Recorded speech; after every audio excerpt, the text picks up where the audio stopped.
Hmm. Hmm. Hmm. Okay. Okay, so for this revision session, I'm pretty much, first of all, a disclaimer, I'm still in my first year and my teacher isn't great, so this is all based on the online and thinking textbook, which I get pretty much all of my notes from. And so I'm gonna make like a mini mind map of what you need to know about the cognitive approach. And then I have exam questions that we can go through, or that I can just talk about and say like which studies you can use for the exam questions. Okay, so for the cognitive approach, we're going to start with cognitive processing. Oh boy, sorry, I'm not very used to. Okay, so we have cognitive processing. Oh my gosh, the blur is real. Let me just calm down.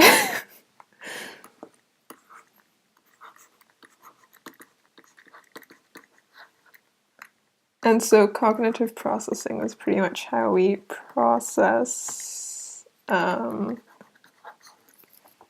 information. So these are core principles. This is schema theory, multi-star memory model, and working memory model. So off of cognitive processing, we have the core principles and processes.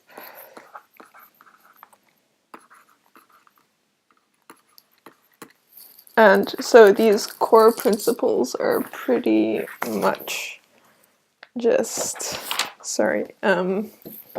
humans are information processors.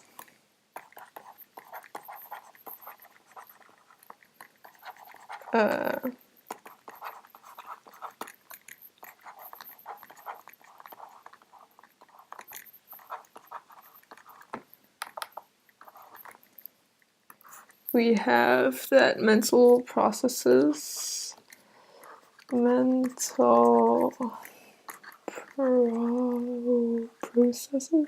processes mental processes can be studied scientifically.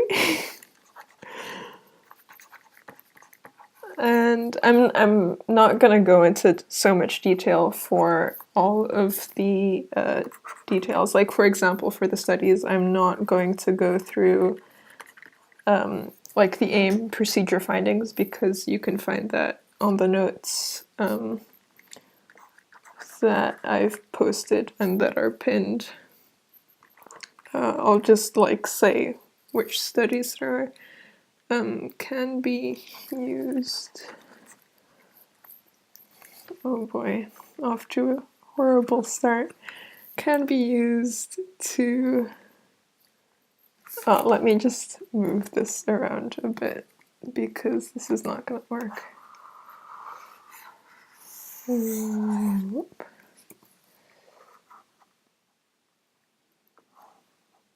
Yeah, that should be fine. Okay, can be used to understand. Oh my god. Oops. Understand. Let's move that out of the way. Understand complex processes. I hope you can read my handwriting, such as memory and decision making.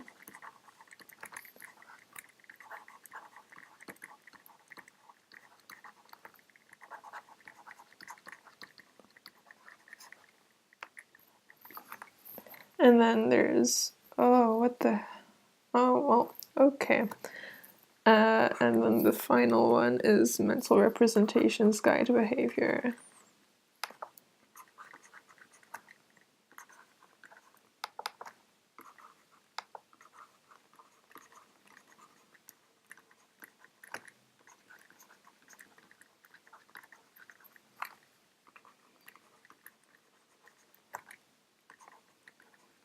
Alright, behavior like that, I think that's understandable. Oh my gosh, I'm writing way too big. Sorry about this. Let me just... How do I fix this? Is this fixable?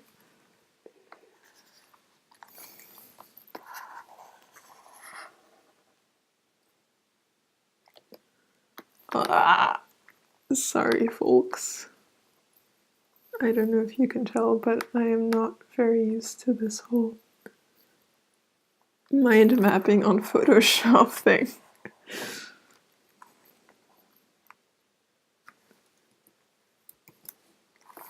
Oh my god. I am just making a fool out of myself. Okay.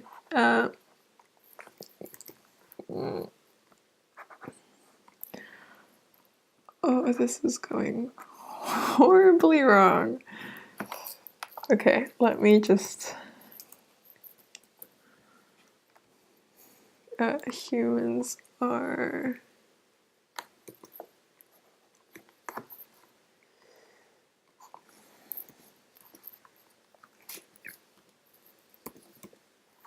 Humans are...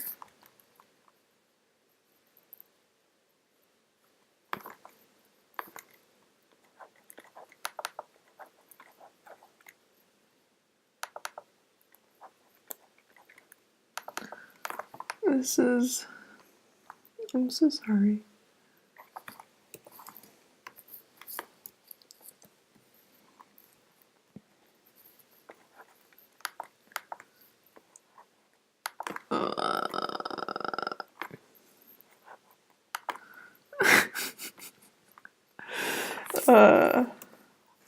This is really going great. Okay, our active...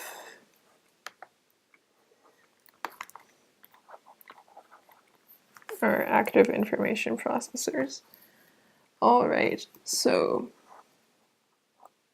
Wow, I am a mess. This mind map is a mess.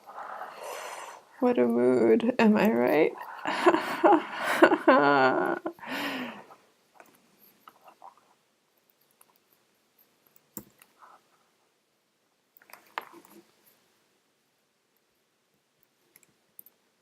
All right, let's just calm down.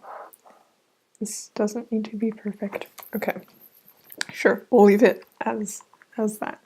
So from cognitive processing, we can move on to the multi-store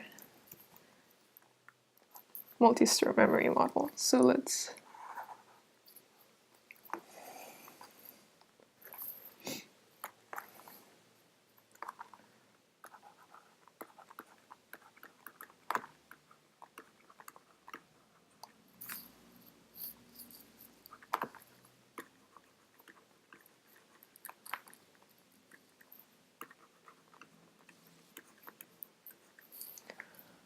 oh boy.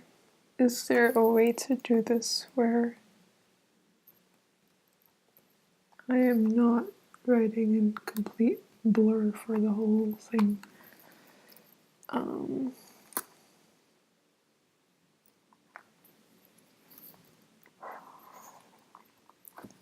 My god, okay. I'm too much of a perfectionist. I should never have thought to do this. Okay, let's just multi-store memory model. So from the multi-store memory model, we have first the assumptions, which the assumptions of the... Wait, no, I was meant to do schema first. Yeah, let's do schema first. Alrighty, folks.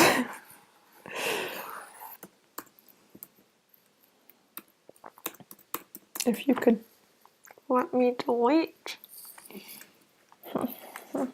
Oh wow, okay, thanks Photoshop.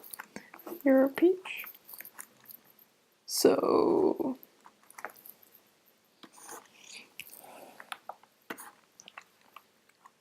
schema.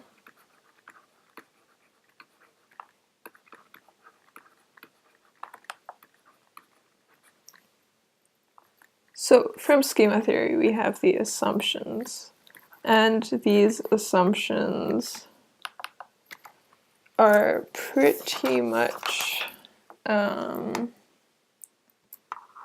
here schemas that so schema theory is a theory of how humans process incoming information related to existing knowledge and use it based on the assumption that humans are active processors of information, which we just talked about. So schemas themselves are mental representations derived from our prior experiences and knowledge. So pretty much how we have lived is how our prior experiences, how we have experienced the world, guide our schemas. And scripts are patterns of behavior that are learned through our interaction with the environment and are developed within cultural contexts and are thus not universal. So from schema theory, we can move on to these studies. So first we have Bartlett. Uh, 1932? Okay. And so Bartlett, 1932, wanted to investigate how the memory of a story is affected by previous knowledge. And so this was pretty much a Native American legend that was told to British participants. And these participants obviously did not know they weren't used to the Native American cultures and traditions. And so, oh boy. And so they were unfamiliar and then were allocated to one of two conditions, blah, blah, blah. You can read the study on the notes, just for time's sake. Then we have Brewer and Trans. 1981. So that's a more recent study. You could also mention ecological validity possibly in your points. And then we have the evaluation of schema theory, which is pretty much, it seems useful for understanding how people categorize and interpret information, contributes to the understanding of memory distortions and fake memory. So pretty much it helps us understand why we may have fake memories or distortions because of our prior experiences and how those may not align with what actually happened. It's not clear how schemas are acquired in the first place and the exact way that they influence our behaviors. So we don't know how our experiences influence what we remember. And it does not account for why schema inconsistent information is sometimes recalled. But it still seems like a robust theory that still has or does generate a lot of information. So next we have the multi-store memory model. Finally. Oh.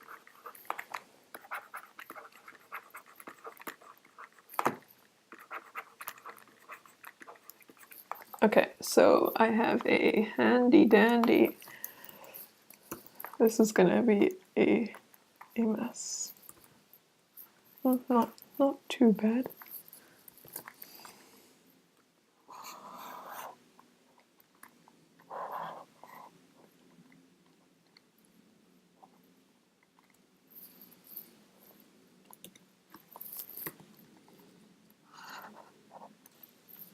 Okay, so the multi-store memory model.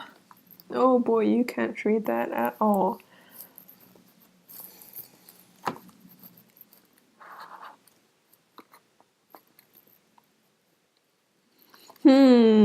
Okay, well, it pretty much, that's annoying. So pretty much it says that there's this environmental input and this goes to sensory memory. And with the needed attention, we can then bring that into short-term memory. And with rehearsal, that goes to long-term memory. And with retrieval of that long-term memory, you can bring it back into a short-term memory and recall it. And so this was...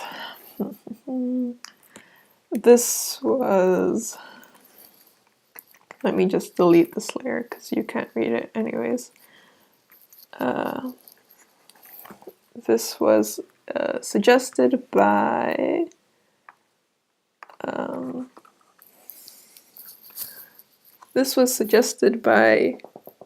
Atkinson and Schifrin.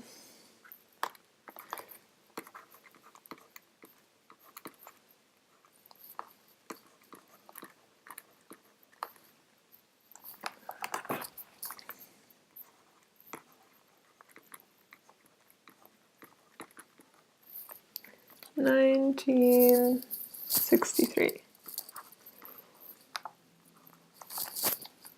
This blur is going to bother me so much later. Okay, well, we'll have to deal with it right now. And so the multi-star memory model, again, has its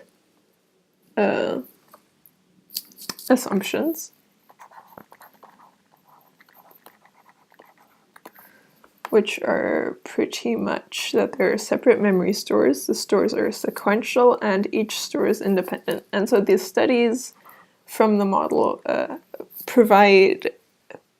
suggest that there's the two effects, which you don't need to talk about when you're talking about the model itself, but it's good to have when you're talking about, for example, Glanzer and Kunitz's study. So we have Glanzer and Kunitz, 1966, and then we have Peterson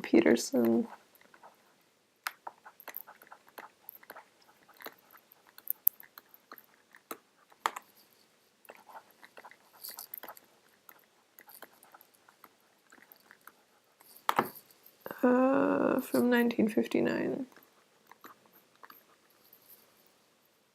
And if you're feeling extra adventurous, we also have the HM case study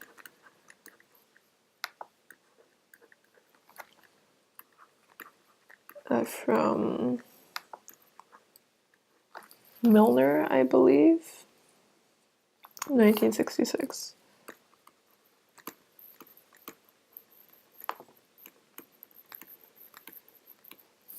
So if I were you, I would use both Glanzer and Kunitz and HM, because the HM case study you can also use in the biological approach to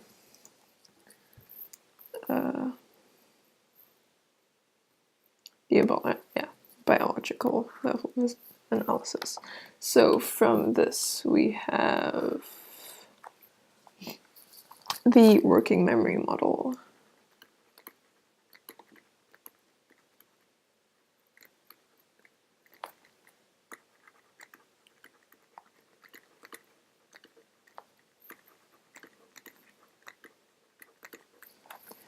And the working memory model is pretty much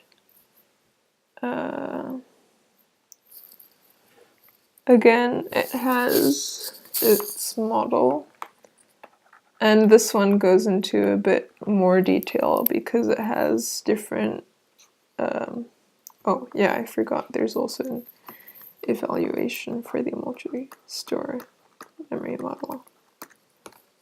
Which is pretty much the evaluation is that there's significant supporting research, and it has a great historical importance, so it pretty much gave psychologists a way to talk about memory.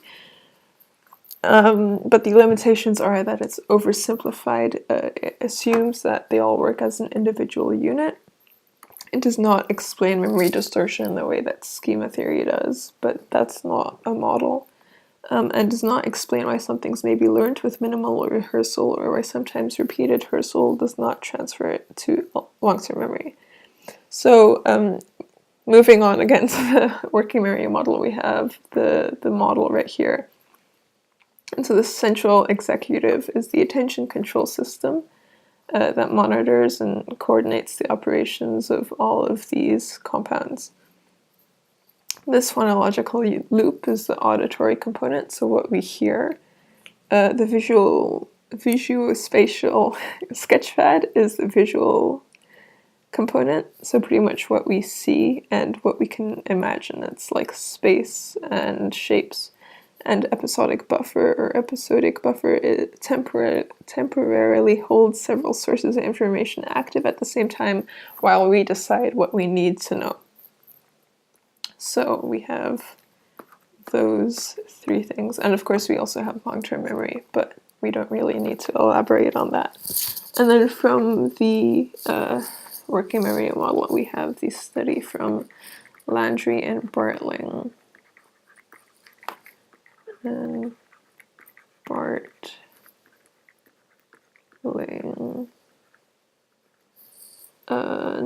2011, quite recent. Wow, was that a dox? Who knows? Find out next. Okay, we have the Warrington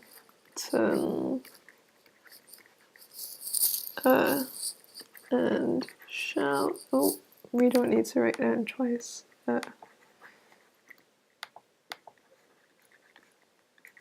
Shallis study from, this was 1970 KF case study.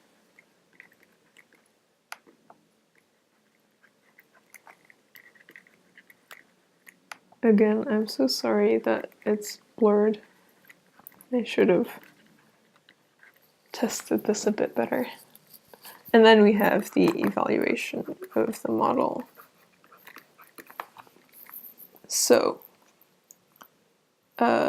we have that it's supported by considerable experimental evidence. The brain scans have shown, pretty much the brain scans have supported that there are different parts of memory for visual and verbal tasks. Case studies of patients with brain damage support the theory that there is more than one short-term memory store, and it helps us understand why we are able to multitask. The role of the central executive is, however, unclear, even though it may be the most important part of the model. How the components interact is unclear, and it only explains short-term memory and tells us very little about the processes involved in long-term memory, nor does it explain memory distortion or the role of emotion in memory formation. So we've got that done quite horribly, but that's fine. I'll just... No, let's... Nope. Oh my gosh. This is a mess, and I want... No, we're fine. We're fine. Okay, so from cognitive processing, we move on to thinking. Oh no, we're still on cognitive processing. Thinking and decision making. Oh, that's okay. Sure.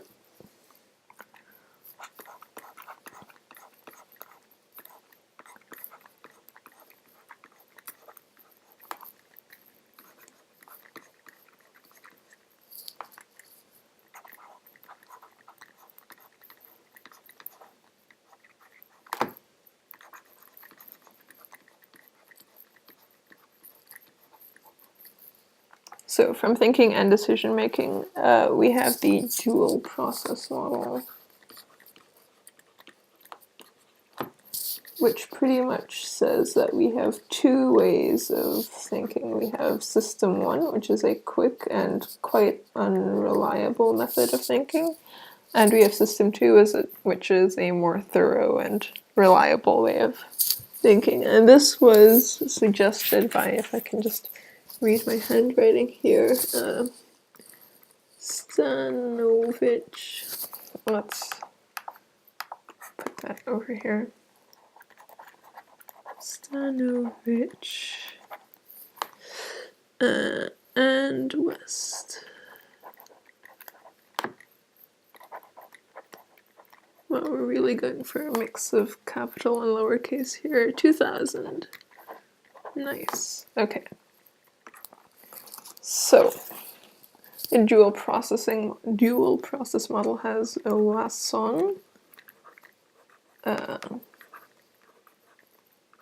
2000, I believe. Nope, 1968. Thank God I'm not taking this exam. And Goel 2000. My bad, I messed those up. Okay.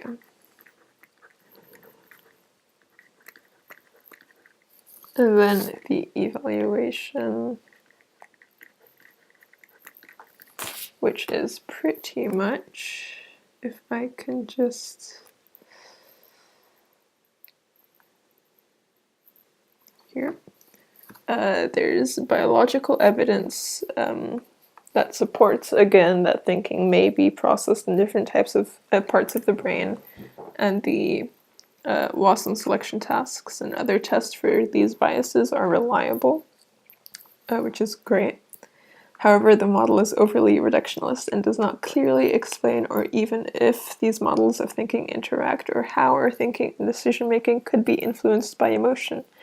And the definitions of System 1 and System 2 thinking are not always clear. Okay, so then from cognitive processing, we can move on to the reliability.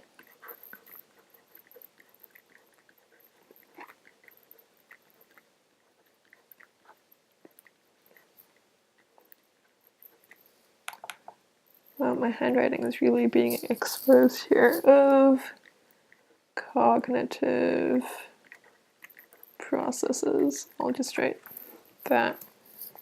And let's zoom in over here. Okay, so we have first the essential understandings.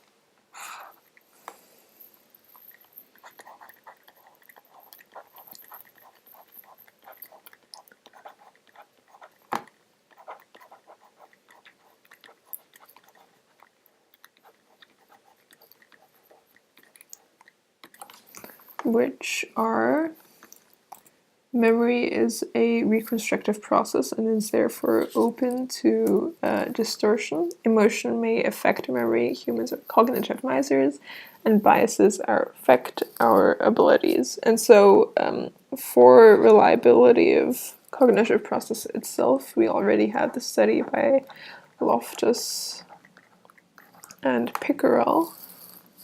Yep.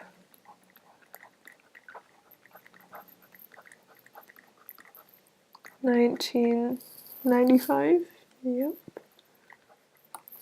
And we have reconstructive memory as a subtopic. I have a nicer mind map that I can upload after this is done to save me some shame, maybe. That's probably all gone. Loftus and Palmer is a study that supports the reconstructive memory. Don't mind me. Palmer, that was 1974. The OG Loftus study. Okay, and then we have reconstructive memory. We also have Yule and Cutshall.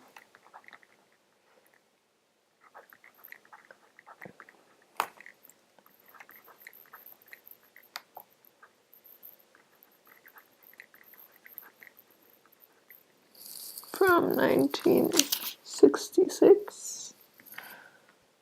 Lots of 1966 studies. And we have finally Bark et al.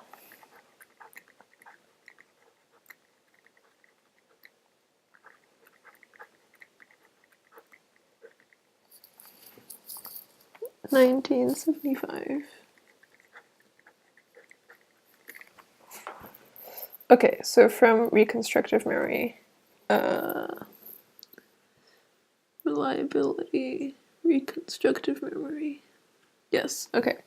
So we have Loftus and Palmer, which did one study and then a follow-up about the speed of a car and crashing and how we estimate speed. We have Yule and Cutshall, which investigates whether leading questions influence the memory, which was like kind of like a counter-argument to what Loftus had said, if I'm not mistaken. And Barrick et al., which investigated the reliability of autobiographical memory over time, using a yearbook, which was quite interesting. Okay, so from reconstructive memory, we move on to emotion and memory. Oh boy, okay.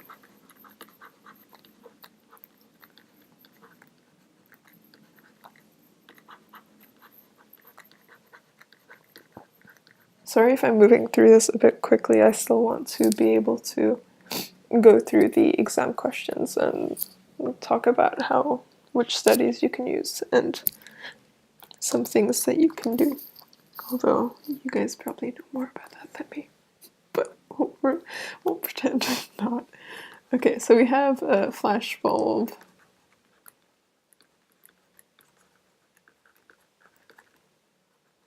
memory theory. Okay, so we have flashbulb memory theory, which is suggested by, oh my gosh, don't need that anymore. Brown and Kulik, yes.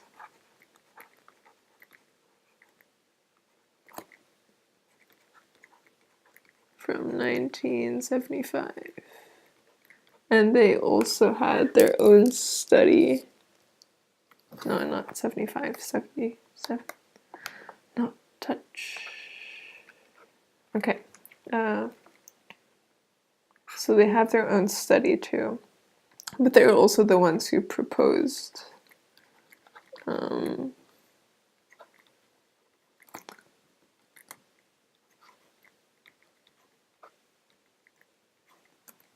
wow, I hope this will be legible. Anyways, I have the other. They're actually good mind map. Then we have Sherritt et al., which was a biological proof. Well, not proof. I can't spell.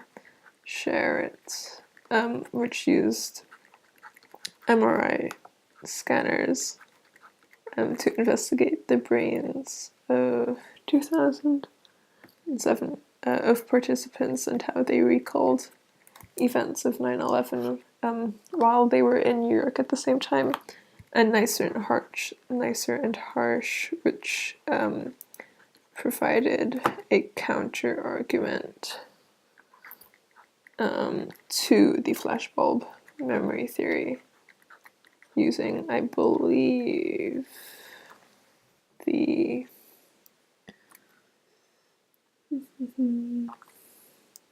using the 1986 Space Shuttle Challenger incident. Yep, that was Nicer and Harsh was 1992. And then if you want to look at culture, you can also look at Kulkovsky.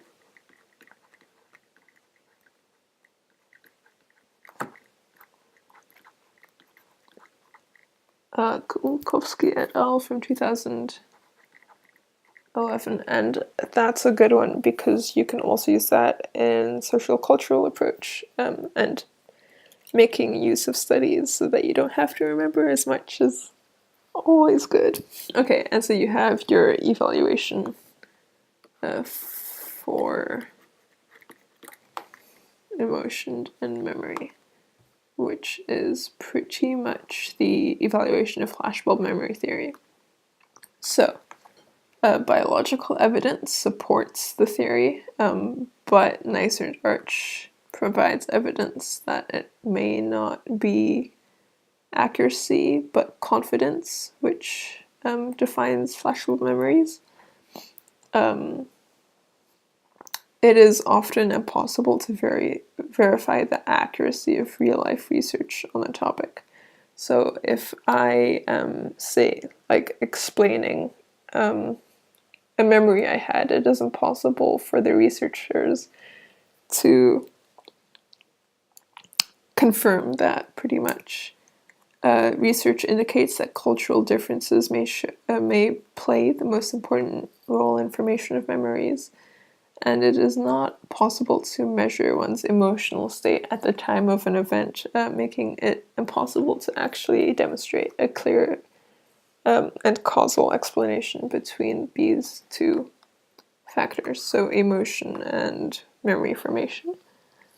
From that, we move on to biases in thinking and decision making.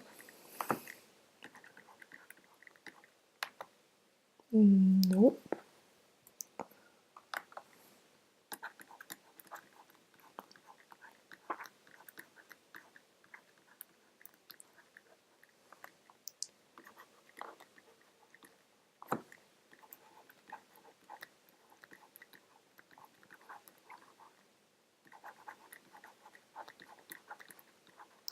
I'll check the chat too. Nope. Nice. Okay.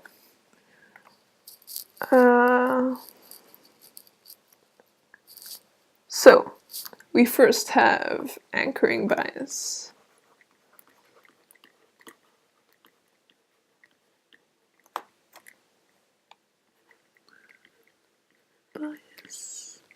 Nice. Which was researched by Struck and Musweiler 2001.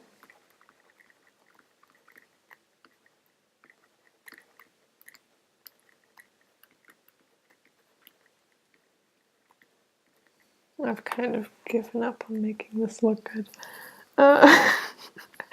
Don't mind me. Peak end rule.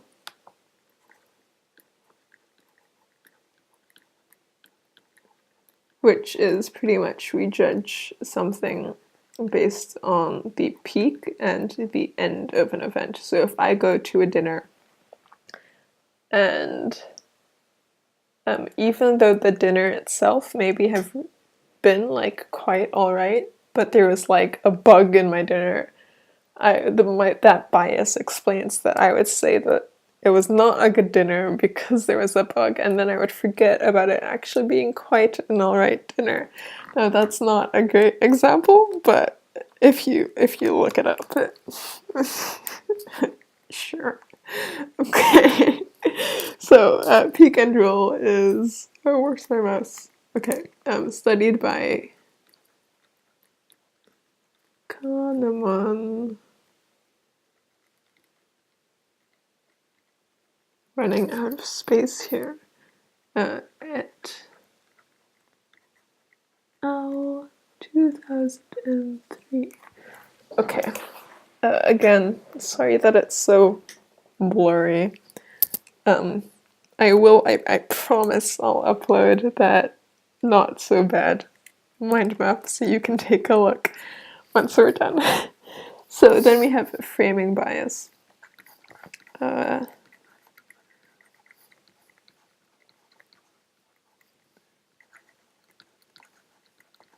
And framing bias is pretty much the framing effect. People react to choices depending on presentation. So how we present something may influence how we act, which was a interesting study by Svensky, I believe, and Kahneman, who seems to like biases. Oh no. No jokes. Okay. Svensky and Kahneman.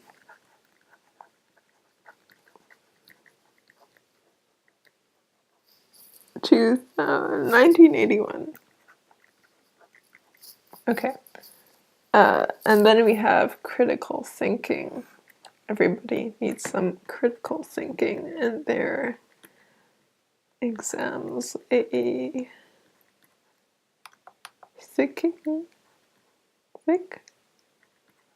some thick critical thinking.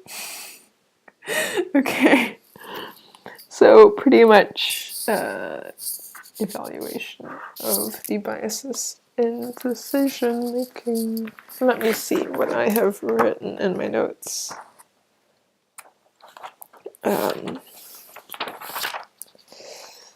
Yeah, so it's difficult. Yeah, perfect. Okay, so this is evaluation or critical thinking. So it's difficult to measure the actual use of biases in real life situations. It's not very good at explaining the thinking processes, and explanations of these biases are most likely rationalizations. Studies in this chapter are mostly completed with a student sample of Western University students, and so that lacks ecological validity and cross-cultural support, and assumes that all cognitive biases are universal, which we don't know if they are or not.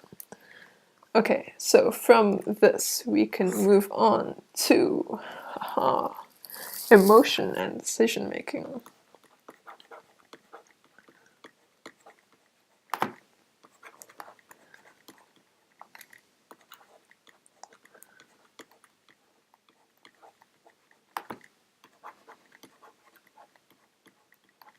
Oh my god. Sorry. And decision making. What if my stream wasn't actually on right now? Oh, it is on. Okay. Is it on? I can't see anything. Sure, you okay. Okay.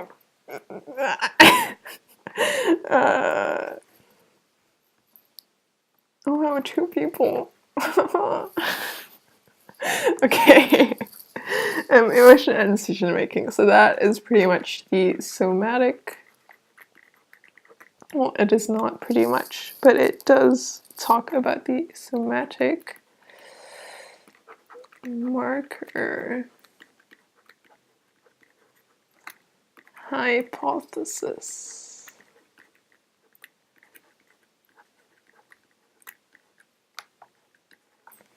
And so the somatic marker hypothesis is right here. Okay, so it suggests that good decision making depends on an ability to access appropriate emotional information linked to the situation in which the decision is made. And so it talks quite a bit about the ventromedial prefrontal cortex, PFC, which is involved in somatic markers of emotions associated with thoughts and memories. And somatic markers themselves are feelings in the body associated with emotions. So Becerra et al. And De Martino et al. Cover this, and it also has an evaluation. Again, these notes have been pinned, so I'm trying to redeem myself here, but it is not working great. I have written down dual process model, but is it?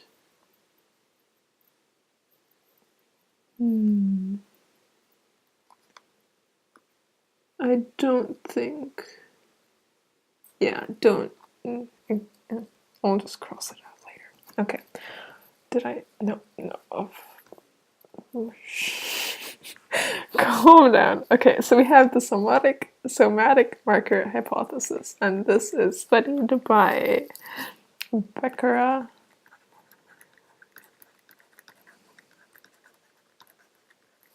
et al.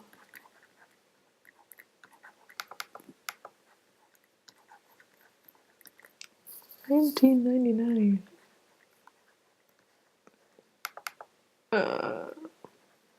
And then we have De Martino. Fun fact, Martino is actually a spread in Belgium that we put on sandwiches. You could use that to remember the study name. Oh, I'm so sorry. If you're still watching this, why are you here? And then we have the evaluation of the somatic marker hypothesis. Okay, so you can look at that on the Google Doc. Yes, so this is, oh boy, that's, sure. I'll fix this up when I post it on Discord and make it less embarrassing. So we have, let us go a bit thicker for this title. So we have the digital world, and this is a HL topic. I can't spell and speak at the same time. Is that a working memory model, or I'll stop trying to be funny. Okay, so we have the digital world, and this is pretty much, the exam questions on this are quite straightforward. Is this? No, this is 3. Yes, please. Okay, so we have the essential understandings. Oh.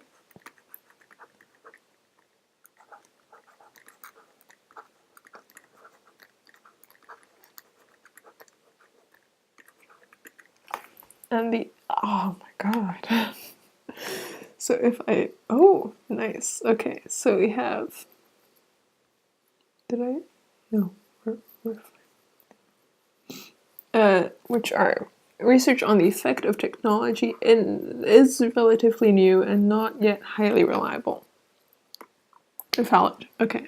Interacting with the digital environment has both positive and negative effects on our cognitive processes. So some psychologists will often assume that there's negative effects, and this will introduce biases like cognitive bias.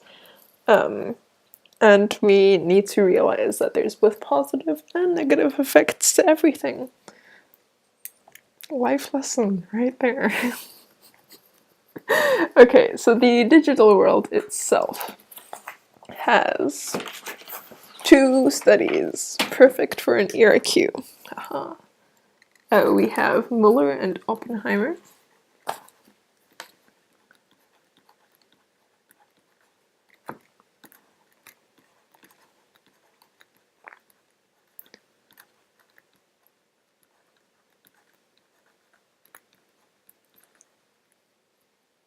I think I spelled that right. Okay, 2014.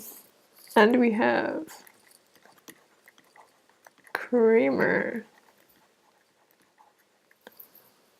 et al.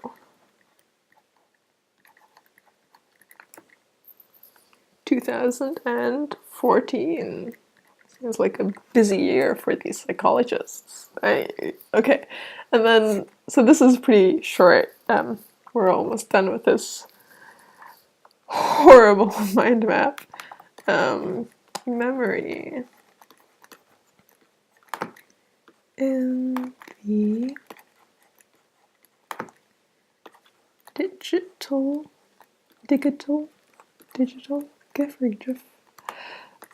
world. Okay, so memory in the digital world is pretty much covered by transactive memory systems. So exam questions on this will only really ask you about cognitive processes and how they're influenced. So you could either do memory or thinking in the digital world, because they both work.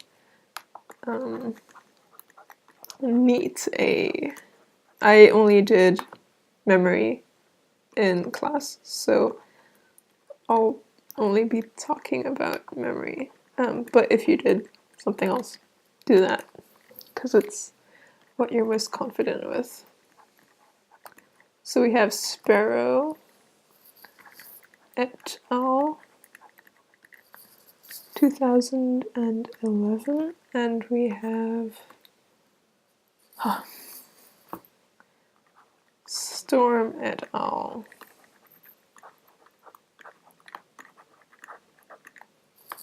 2016. Very recent indeed. Okay, so that's pretty much it for the digital world. If I am not mistaken. We have the digital world. So we have memory and technology and thinking. So if you go here, yes, I do believe. Okay, nice. Nice. So let's us move on from this horrible mind map and look at these saucy exam oh, that's not the exam questions. Okay, so pretty much. No, let's move this layer up here. Okay, so let us zoom, yes, to this part. Okay, brush. Okay, explain the use of one research method and one study in the cognitive approach. So you could go with anything here. You could go with fMRIs, which is Sherritt et al.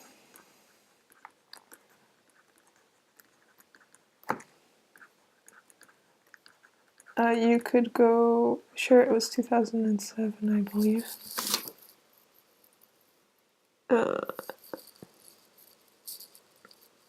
Yes, 2007. Or you could go for case studies like HM.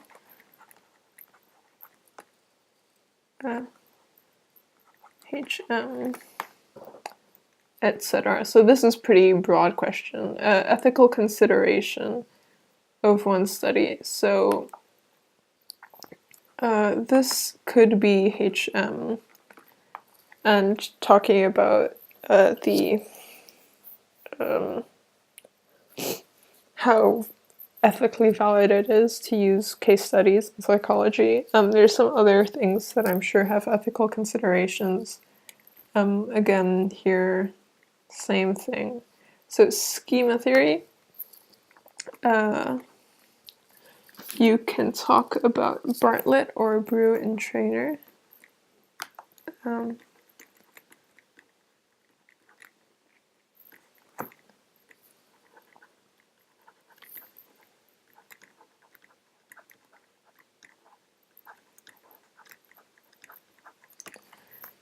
For a model of memory, you can do working memory model or multi-store memory model, and then one of their studies.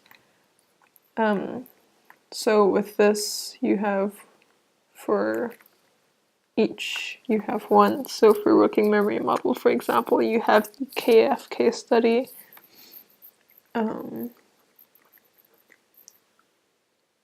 Or you have Warrington and Chalice.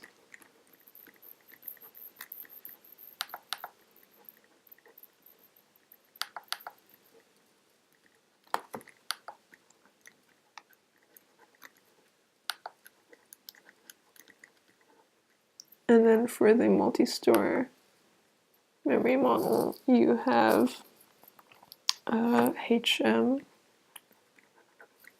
or you have Peterson and Peterson, or you have Glanzer and Kunitz. Like, if you just look at this, it'd be pretty good revision to just look at all of the studies you can use and then try to overlap. I think I'll stop, or I'll keep writing, but I'll keep it short. So one study that supports one model of memory, we just did that. Okay, one study of thinking and decision making, which is the dual process model. So dual process model. And then one theory of thinking and decision making. Oh, dual process model, you can talk about Wasson or goal.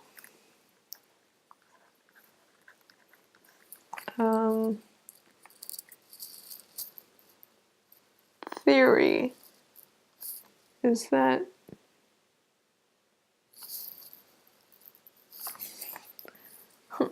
I think that might be schema. I'm not sure. I'd have to check. Evaluate schema, pretty much 2 studies on it. You can use Bartlett and Brewer, and then make sure to do critical thinking, etc. I'm sure you're used to that by now. One model of memory, again, working memory model, or multi-store memory model. Only do one of them and use 2 studies. So you have, for working memory model, you have KF and Warrington and Chalice, and then for the multi-store memory model, you can use more than 2, but then make sure you're not just stating all of these studies and not going into critical analysis of them. So you have HM, you have Peterson, and Glanzer and Kunitz, which you can use. For contrasting, you would have to contrast these 2 and see how they're different or similar. One theory, which is probably dual process model, blah blah blah. Okay. Did we? Oh, where? Okay. For the reliability of cognitive processes, we can do reconstructive memory, which would be flashbulb memory theory, if I am not mistaken.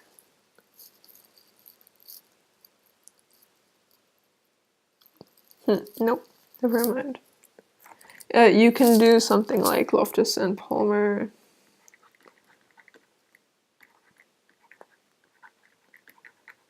Or you can do Ewell and Cutshall. Or you can do Barrick.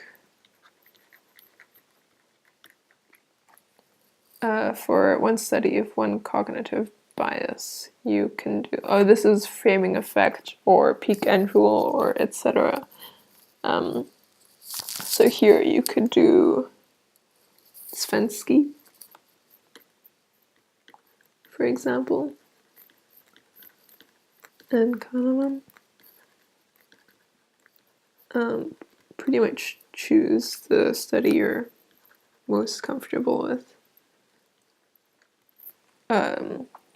This is framing effect.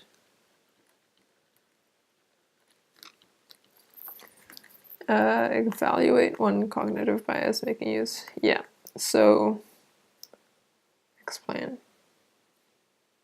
Pretty similar to this. Is it not? Sure, okay, whatever. To what extent is one cognitive process reliable? So pretty much reliability. So you can go to memory, you can go to decision making, etc. Evaluate research on reconstructive memory. So this is again Loftus and Pickerel, etc. You can look at the mind map. Research on cognitive bias, so you'd have to have 2 biases, probably, and 2 studies. Okay, of one, so this is flashbulb memory theory.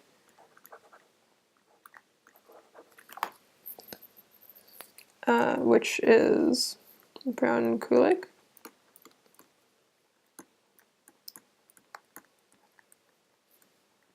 Um, 1977. Oh, or this is nicer, etc. Like you can really choose which one.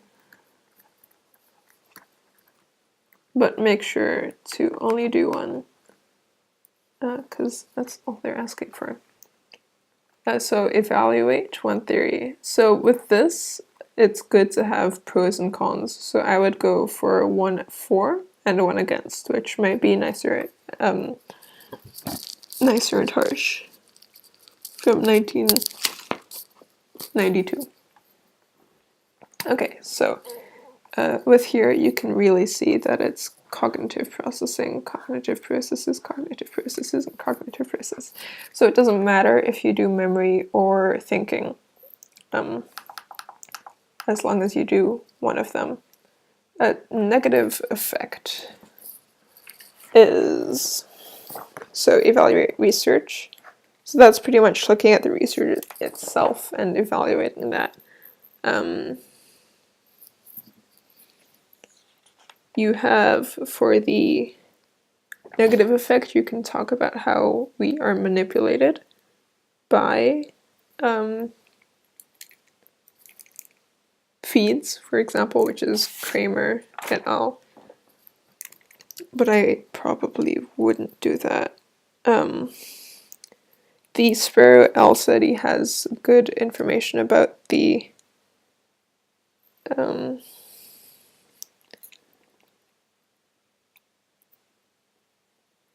negative effects, I think. I don't know, I'd say look at the studies, decide for yourself. That's also good revision.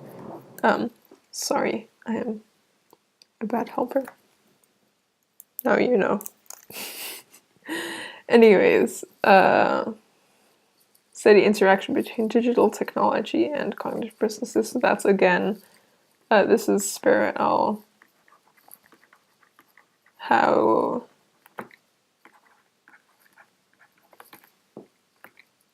why did I do and et al? I do believe so Muller and Oppenheimer. Yeah, so this is probably a negative effect. So how laptop reduced how much we remembered if we took notes on a laptop, but then again it's questionable because the longhand study results were better than the laptop, were all very similar to the laptop no study results. Kramer looks at the Facebook feeds. Participants who were able to look at the information and retrieve information were appeared to make far less effort. So that's again negative effects. And yeah, okay. If you have, sorry that this is probably one of the worst revision sessions you'll go to. But if you have any questions, let me see if there are any questions. No. Okay. Thanks for watching. Ping me if you have questions. I'll be much better at explaining everything when it's not being live streamed and when I'm not pressured, I guess. Okay, thanks for watching. Bye-bye. I'll post everything I said, being the mind map, on Discord. Yes, okay. Bye.